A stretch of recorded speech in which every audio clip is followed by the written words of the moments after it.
At my parents' 50th anniversary, my husband said, "This is my last party with you," then announced he's moving in with my mom. My dad collapsed. My kids screamed, but I'd packed their bags and gave the EMT a flash drive labeled proof of the affair. I swear I can still hear the clatter of silverware hitting the floor when my husband, now ex-husband in my heart, pulled me aside at my parents' 50th anniversary party in Tacoma and whispered, almost gently, "This is my last party with you." At first I thought he meant he was sick, or having some kind of mental break, or trying to start a fight because he hated fancy family stuff. But then he stepped back, straightened his tie like he was about to give a toast, and said, "Don't freak out. Just breathe." I didn't breathe. I froze. 30 seconds later, he tapped a spoon against his champagne flute, smiling like a man announcing a pregnancy or retirement. My mom stood beside him, her hand resting a little too comfortably on his arm, something I had noticed earlier and brushed off as me being paranoid. Everyone got quiet, even the kids. And then he said it. He actually said it. "I'm moving out," he announced, voice steady, eyes scanning the room like he was proud of himself. "And I'm moving in with someone who truly understands me, someone I connect with, someone I love." There was a murmur, 100 confused expressions. I felt my stomach drop into my shoes, and then my mother stepped forward. My 52-year-old mother in her gold anniversary dress, the one she bought to celebrate 50 years of marriage to my father. She slid her arm through my husband's, bold, like she'd been practicing.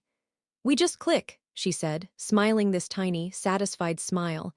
A smile I had never seen on her face, not for me, not for my dad, not for anyone. I swear the air left the room. My father blinked twice, stepped backward, and crumpled like someone had cut the strings holding him upright. He hit the floor hard. People screamed. Chairs overturned. My husband, God, it hurts to even call him that, actually tried to lift my mom away from the chaos, like the two of them were the victims here. My aunts circled my father. Someone called 911. My kids were crying, asking me why Grandpa wasn't waking up and why Dad was holding Grandma's hand like that. But here's the part nobody knew in that moment. I wasn't shocked. I wasn't blindsided. I had already packed my kids' bags and hid them in the trunk of my car hours before the party. Because 3 nights earlier I found proof. Not just messages, not just photos, not just receipts. I found the whole story, every disgusting detail, every timeline, every lie. And something even worse, something that involved not just my husband and my mother, but my father as well. Something that had been going on for years, and I knew tonight would explode. I just didn't know how. When the EMTs rushed in and started working on my father, one of them asked if anyone had his medical info. My mother stepped forward, but I blocked her with my arm. "No," I said. "I'll handle it." The EMT nodded, and I reached into my purse. My hand didn't shake. I had thought it would, but no, my body was colder than the room. I handed him a flash drive, a small black one with red tape wrapped around it. On the tape, in my own handwriting, was the title, "Read before admitting him." The EMT looked confused. My mother went pale. My husband whispered, "What did you do?" I didn't answer. Because the real story, the one that would tear everything open, was just beginning.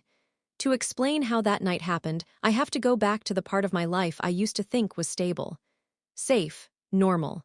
I grew up in Tacoma, in a beige house on a quiet cul-de-sac. My parents were the solid couple, the ones everyone pointed to as an example of marriage done right. My mom was the organized, polished one. My dad was the gentle one who fixed everything with duct tape and patience. They didn't fight, or if they did, they hid it well. I married young, 24, because I believed in that kind of stability. My husband, Aaron, was charming in a soft way. The type who opened doors, remembered birthdays, and always knew exactly what to say when I was overwhelmed. My parents adored him, my mom especially. At first, I thought it was cute. She'd compliment his haircut, his job, his potential. She'd say things like, "He's a keeper, sweetheart, don't mess this up." I took it as support. I didn't realize she was studying him, or maybe studying us. Over the years, I noticed weird moments, little things that felt off. My mom laughing too hard at his jokes. Aaron helping her with things my dad could have done. Long hugs that went on a second too long. I would shake it off. Tell myself I was tired, jealous, paranoid. Then I had my kids, first my daughter, then my son, and everything shifted. My mom inserted herself into our house even more. At first it felt like grandma love, but then she'd say things like, "I don't know how you landed him. You're lucky he's patient with you. He confides in me, he worries about you." I didn't understand it. Why was she undermining me in my own home? Why was Aaron letting her? When I asked him about it, he'd say, "She's just trying to help you. You know she loves you." But it wasn't love, it was possession. And I didn't see it until it was too late. Last year, my mom started distancing herself from my dad. She'd snap at him over tiny things, roll her eyes when he talked. She even slept in the guest room for a while, saying he snored too much. My dad looked smaller, like someone slowly draining the life out of him.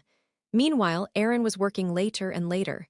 New cologne, sudden interest in the gym, a locked phone for the first time in our marriage. But he still kissed me goodnight, still played with the kids, still brought me coffee on Sundays. He performed marriage like a man who'd rehearsed it for years. Then, 3 nights before the anniversary party, my son knocked over Aaron's work bag while grabbing his tablet charger. Papers spilled everywhere. One of them caught my eye, an insurance form with my father's name on it. Not my mother's. Not mine, my father's. I shouldn't have looked deeper. But I did. And what I found didn't just point to cheating, it pointed to something calculated. Something that had been building for years behind my back. That night after my kids went to sleep, I tore through Aaron's office. I found emails, texts, documents, photos, a Dropbox folder, financial files, messages between Aaron and my mother, and a series of folders labeled with dates, each one connecting back to my father in ways that made me feel physically ill. That's when I packed the kids' bags, because I knew something wrong, something deep and ugly, was about to come to the surface. And I wasn't going to let my kids be anywhere near it when it blew open. But even then, I didn't understand the whole truth. Not yet. After I found the emails and the files, the air in our house changed. I couldn't unsee anything. I couldn't unknow it. Every time Aaron walked past me, smiling like we were still normal, I felt this cold pressure in my chest. I kept replaying the messages in my head. My husband and my mother talking like teenagers, mocking me, mocking my dad, making plans. Real plans, not just emotional cheating. Tangible steps, dates, documents. But the worst part was the way they talked about my father. Like he was an obstacle, not a person, not family. An obstacle. I didn't confront Aaron immediately. I knew that if I did, he'd find a way to twist it. He was good at that. He had this calm voice he used when he wanted me to doubt myself. "You're stressed," he'd say. "You're imagining things, you always jump to conclusions." Not this time. This time I needed to be smarter, so I started paying attention. Watching, listening.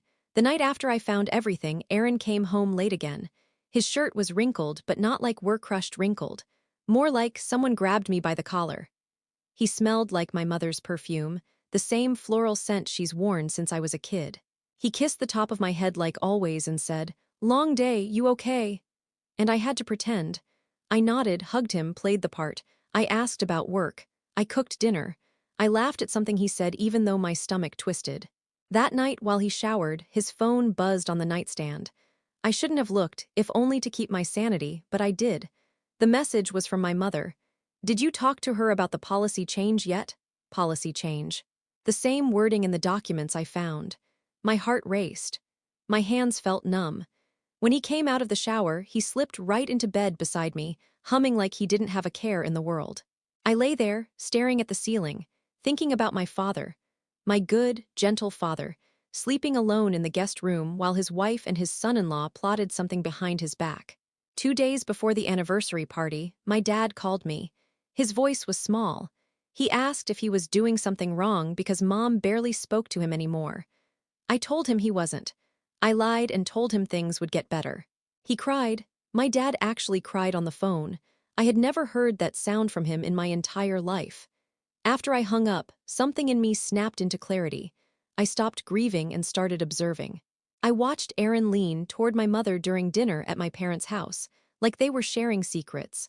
I watched my mother brush lint off his shirt. I saw their eyes meet like they were checking in on each other. My father, meanwhile, sat at the table trying to start small conversations, unaware he was sitting across from two people planning a future together. The night before the anniversary event, I overheard Aaron on the phone in the garage. He thought I was upstairs. I froze on the landing and listened. "Tomorrow is perfect timing," he whispered. A pause. Then he laughed softly and said, "Yeah, after that, everything falls into place." Everything falls into place. I didn't sleep that night. I sat on the edge of the bed imagining every possible meaning behind those words. And each meaning was worse than the last. By morning, I knew one thing for sure. Whatever was going to happen at the anniversary party wasn't spontaneous. It wasn't passion. It was planned. And I had to be ready, because I was starting to suspect that the affair wasn't even the darkest part of what they were doing. Something bigger was coming. I didn't plan to confront anyone at the anniversary party. My goal was simple: watch, confirm, gather everything I needed, and protect my kids and my father. But the universe had other plans.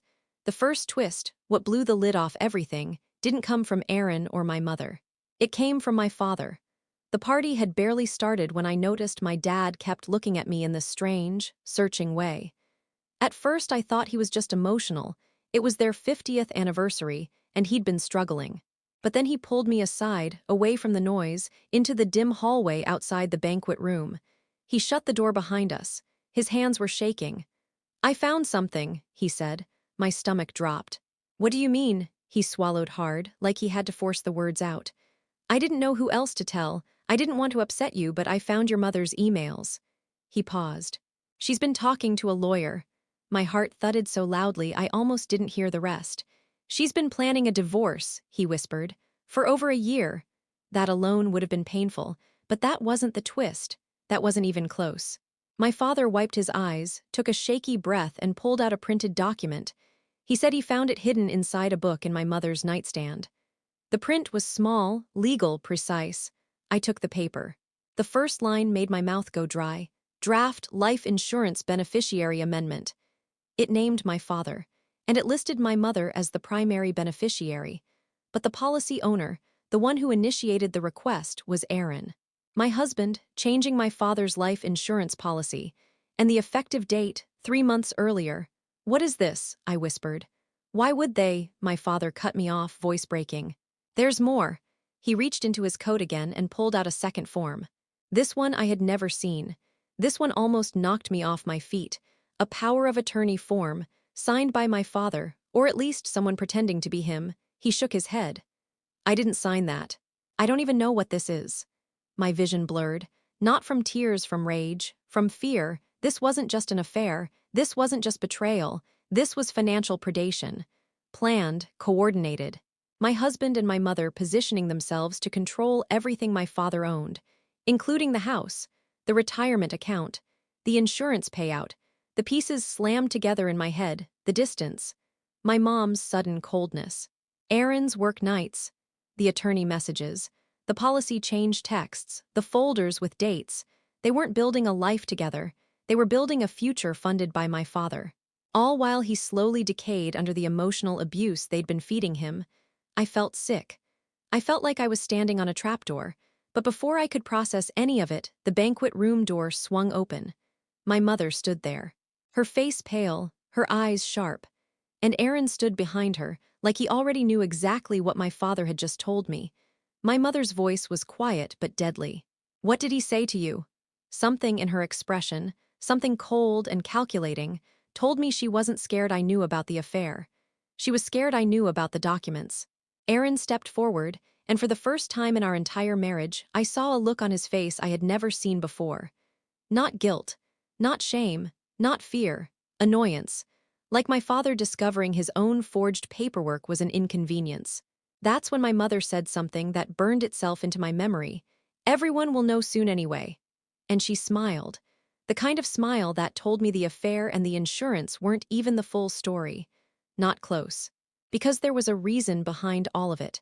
A reason I hadn't uncovered yet.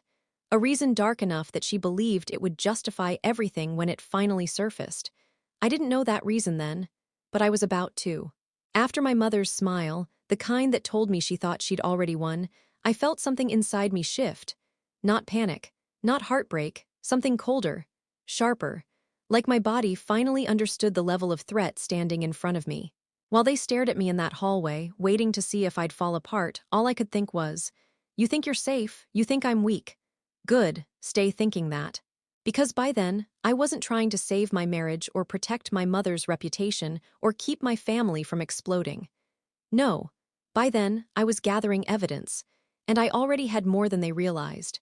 When my mother walked back into the banquet room, smirking at my father like he was an inconvenience, Aaron lingered behind, pretending he needed to check in with the staff. He blocked the hallway with his body, leaned close, and in a low voice said, "You're making this harder than it needs to be." Harder for who, exactly? I didn't answer. I didn't need to. I'd already spent the last 3 days planning everything. Because after finding the documents, the emails, the policy change requests, the forged signatures, I didn't just pack my kids' bags. I documented everything. Screenshots, cloud backups, time-stamped videos, full copies of my husband's Dropbox, legal forms downloaded directly from the insurer's portal, bank statements from their shared secret account. Then I did the thing neither of them ever expected. I called a lawyer, not my mother's lawyer, my own. I didn't tell him the affair part. I didn't tell him about the shock or the emotions or the betrayal. I told him the only part that mattered legally. I believe my husband and my mother are financially targeting my father. I believe documents have been forged. I need to secure copies of everything before they realize I know. He didn't even hesitate. He told me to gather everything digital, to back it up 3 ways, to document my father's mental state, to keep quiet, and to prepare for a confrontation where someone might panic and make a mistake. His exact words were, "People who commit financial fraud usually get sloppy when they feel cornered."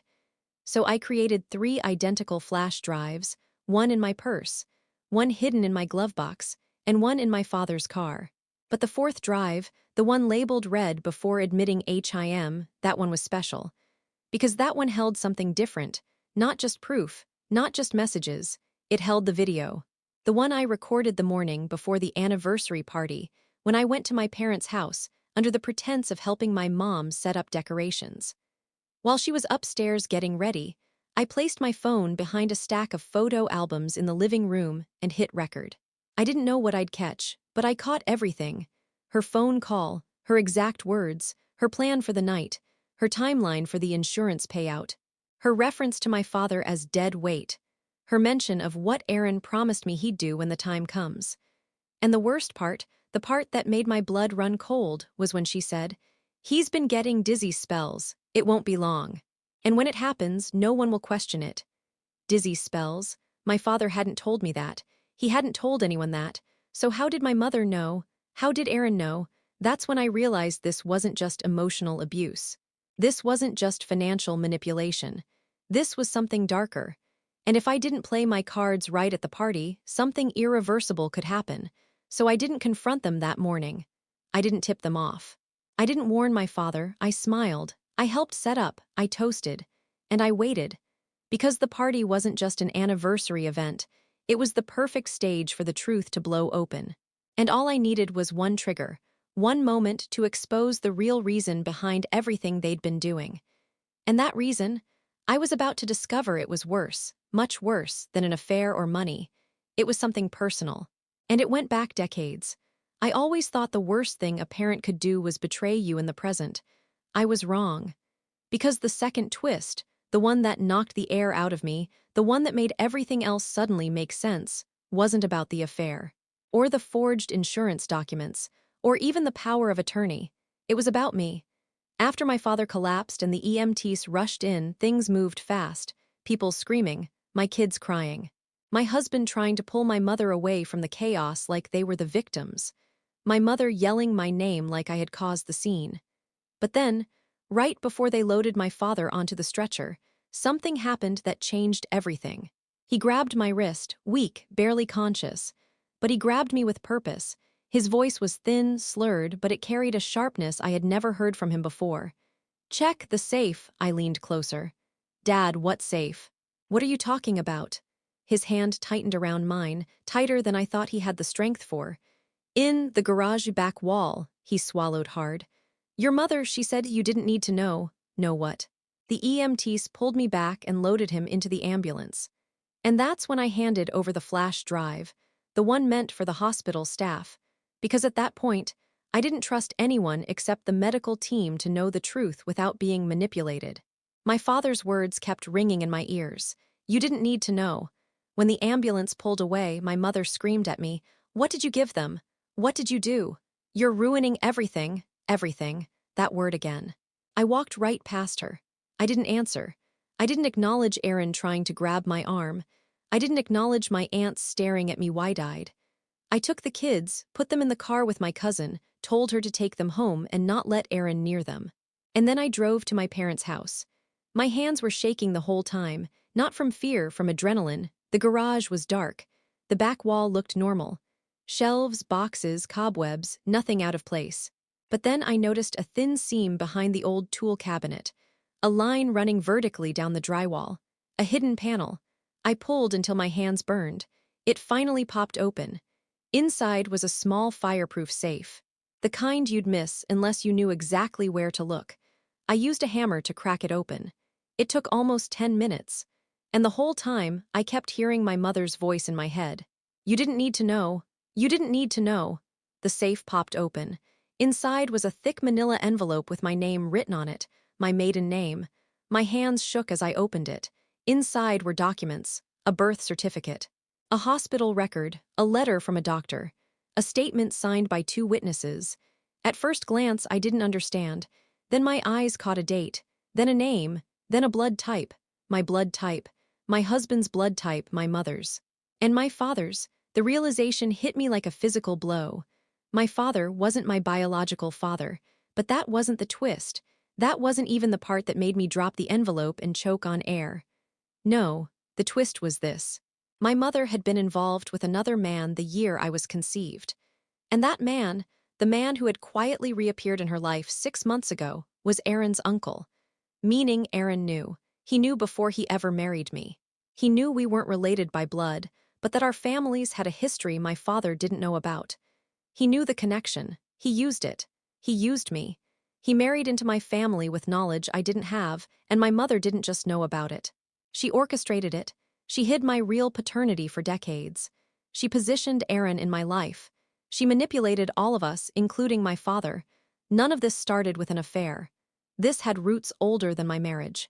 And now I finally understood. This wasn't impulsive. This wasn't passion. This wasn't we just click. This was a long game. A decades-long plan my mother believed she had the right to execute, and Aaron was just the final piece. But I still didn't know the darkest part. Why they wanted control of my father's life, finances, and future, and why it had to happen now.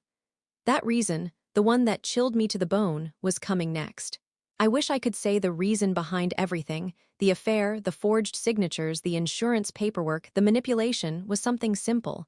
Greed, lust, midlife crisis. Something awful but understandable. It wasn't. The truth was darker. Smaller, petty in a way that only truly selfish people can be. A kind of cruelty that feels personal even when it isn't directed at you. It came out the night of the anniversary, after I left the garage and returned to the banquet hall to retrieve my cousin and my kids' things. By then most of the guests had gone, too shaken by my father's collapse to stay. Only a handful of relatives lingered, hovering around my mother, who looked like she'd been slapped into silence. Aaron saw me first. He stormed across the room, hissing, "What did you do? What did you tell the EMTs? What's in that damn drive?" But I barely heard him. I was looking at my mother. She stood perfectly still in the middle of the room, hands clasped in front of her, jaw tight. And when I met her eyes, something in her face flickered, fear maybe, but also something uglier, irritation. Like I was ruining her evening. I didn't say anything. I just held up the manila envelope. The one with my actual birth information. Her face went still. "Of course you'd find that," she said quietly, not shocked, not apologetic, not remorseful, just annoyed. Aaron looked between us. "What is that?" But she ignored him. She looked only at me, and there was something cold and triumphant in her eyes, like now that I knew she didn't have to pretend anymore. "You want the truth?" she asked me. "Fine, you're old enough now. Old enough." I felt my stomach twist. She took a deep breath and said it like she was explaining a household chore. "I was never supposed to end up with your father. He was the backup plan, the safe option. I settled. Settled. For the man who loved her without question for 50 years. For the man currently fighting for his life in an ambulance. I had a future," she went on. And your biological father was part of it. But he walked away. So I married your dad instead. And your father thought he was saving me. He thought he was rescuing us. She said, rescuing like it was an insult. But he wasn't enough, she said softly. He never was. He worked hard, but he didn't have ambition. He didn't know how to make money grow. Your uncle did. And later, so did Aaron. Aaron's face had gone pale. He took a tiny step back, like he wasn't sure he wanted to be associated with the truth coming out of her mouth. My mother stepped closer to me. Her voice dropped lower, colder. When I realized your father was declining, I knew I couldn't let everything he built go to waste. Not after I spent my entire life bound to his limitations. Bound to his limitations. I deserved more, she said. And I finally had a way to get it. Aaron and I understood each other. We had plans. Your father was becoming, she paused, searching for a word, a liability. A liability. A man who spent his life raising me. A man who never knew his marriage was a lie. A man who had dizzy spells she never told me about because she wrote them off as stress. Once he was gone, she said, everything would have transferred smoothly. The house, the accounts, the insurance, all of it, and no one would have questioned it because he's older and his health has been slipping. Slipping, because she was letting it slip. But then you started snooping, she added, her voice tightening. And you always ruin things when you get emotional. I stared at her, feeling something inside me calcify. There are moments when love dies in an instant. This was one of them. So that's why, I whispered. For money. She tilted her head. Number not money, what I'm owed. What I'm owed. Those words told me everything I needed to know about the woman who raised me. My father wasn't the liability, she was. And she thought she deserved a payout for surviving a marriage she chose. Now I understood the reason. The motive. The plan. And now that I had the truth, I knew exactly how to burn everything she wanted to the ground. Revenge didn't hit me all at once. It settled in slowly, like a steady pulse. Calm, cold, focused. I walked out of that banquet hall knowing exactly two things. My father deserved the truth. My mother and Aaron deserved to lose everything they'd built their plan around. And that plan was already unraveling. When I arrived at the hospital, the EMT who took the flash drive pulled me aside immediately. He looked shaken. We showed the attending physician, he said. The legal team reviewed it. Security has been notified. I nodded. I didn't need details yet. I just needed to see my dad. He was stable but unconscious. The doctor explained that his collapse was caused by severe dehydration, malnutrition, and untreated vertigo. Things he should have been monitored for. Things my mother had been ignoring deliberately. I sat beside him, held his hand, and promised him that when he woke up, his life would be different. Then I stepped into the hallway and began the real work. Phase 1. Exposure. I emailed the contents of the flash drive to 5 people. My father's attorney, my uncle, the only trustworthy sibling my dad had, my cousin, for safety, myself, for timestamp. Then I uploaded the video, the one of my mother discussing the insurance payout, to 2 encrypted cloud backups. At midnight, I drafted a single, clear message and sent it to every member of my extended family. Before anyone hears a twisted version, here is the truth. Attached. Video, documents, and evidence of long-term financial manipulation and the affair. Within 10 minutes, my phone blew up. Within 20, my mother was calling nonstop. Within 30, Aaron texted me, "Take this down. We can fix this." Fix. He still believed this was something that could be negotiated. I blocked his number. The next morning, my father's lawyer filed a petition for an emergency protection order against my mother, a fraud report with the insurance company, a formal complaint with the police about the forged power of attorney, a freeze on all joint accounts, a request to revoke my mother's access to my father's medical decisions. By noon, hospital administration had barred her from entering the building. She showed up anyway. Security escorted her out. Her screams echoed down the hallway. I don't think she realized until that moment that she'd actually lost. Aaron tried to get in too, claiming he was family. Security laughed. They removed him as well. The insurance company launched a formal investigation. The forged documents were undeniable. The video was damning. The secret account my mother and Aaron used? Frozen. My father's name cleared. The policy change reversed. My mother's access to every asset she'd counted on gone. Aaron's employer received an anonymous copy of the evidence as well. He worked in finance, the kind of job where fraud adjacent is grounds for termination. He was fired within 48 hours. I didn't shed a tear. When my father woke up, I told him everything. He cried, not because of the affair, not because of the money, because he thought he'd failed to protect us. I told him the truth. He didn't fail. We were failed by someone who never deserved him. He asked me what I wanted to do next. I told him, start over, just you and me and the kids. And we did. We filed for a restraining order. We secured his assets. We put the house in a trust, and we cut my mother out completely. Aaron tried to contact me once more, a long, pathetic email about misunderstandings. I forwarded it to my lawyer. He handled it. My mother now lives alone in a small apartment in Lakewood, burning through what little money she had left. Aaron couch hops with friends who are slowly realizing he's radioactive.